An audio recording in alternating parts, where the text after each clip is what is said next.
It is Sunday the 21st of November 2021 and we're outside the Unitarian Church of Montreal. We're just in the middle of our protest against a variety of Unitarian Universalist injustices, abuses and hypocrisies, some of which are specific to the Unitarian Church of Montreal, things that happened and are happening here at the Unitarian Church of Montreal. But I'm also protesting clergy abuse of all kinds, the cover-up and denial of clergy abuse of all kinds, the anti-religious intolerance and bigotry that many people have experienced in Unitarian Universalist churches throughout North America as well. So I'm dealing with international issues as well.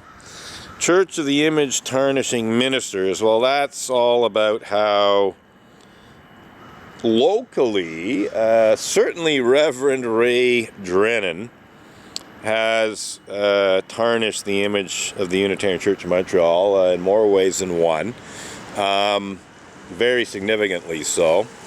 I would add Reverend Diane Rollert to that as well. That's part of the reason why it's pluralized. But it's also pluralized because I'm speaking about the Unitarian Universalist Church more generally, as I said. So there's quite a number of image-tarnishing Unitarian Universalist ministers in the larger Unitarian Universalist religious community. We'll continue along here and have a look at the other signs that I'm displaying, and these ones, as you can see, they're basically set up in a way that they can be seen as people are entering the church, coming to the church. You liars, bear false witness against me. I see my battery's about to go, so I might have to keep this short, which may be just as well. Just have a short little clip about the picket signs. So here we have Unitarian Universalist perversion of justice, sucks you asterisk you. So 1, 2, 3 freestanding picket signs, a couple in my hands. I'll show the ones that are in my hands. They're worth showing. I'll just set them up in front of the other picket signs here.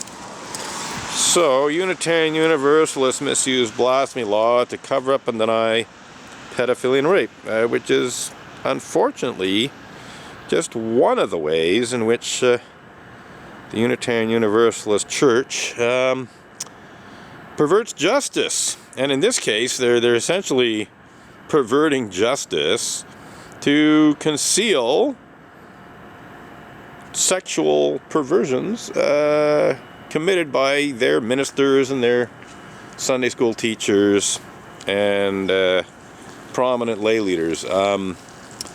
So that's that. Unfortunately, the Unitarian Universalist Association did in fact falsely accuse me of the criminal act of blasphemous libel in a cease and desist demand letter that it had me served with in June of 2012, so almost a decade ago now.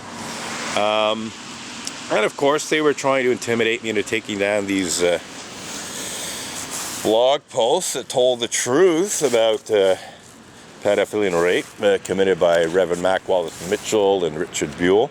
I hadn't at that time specifically blogged about other Unitarian Universalist pedophiles or rapists, although I certainly knew of some.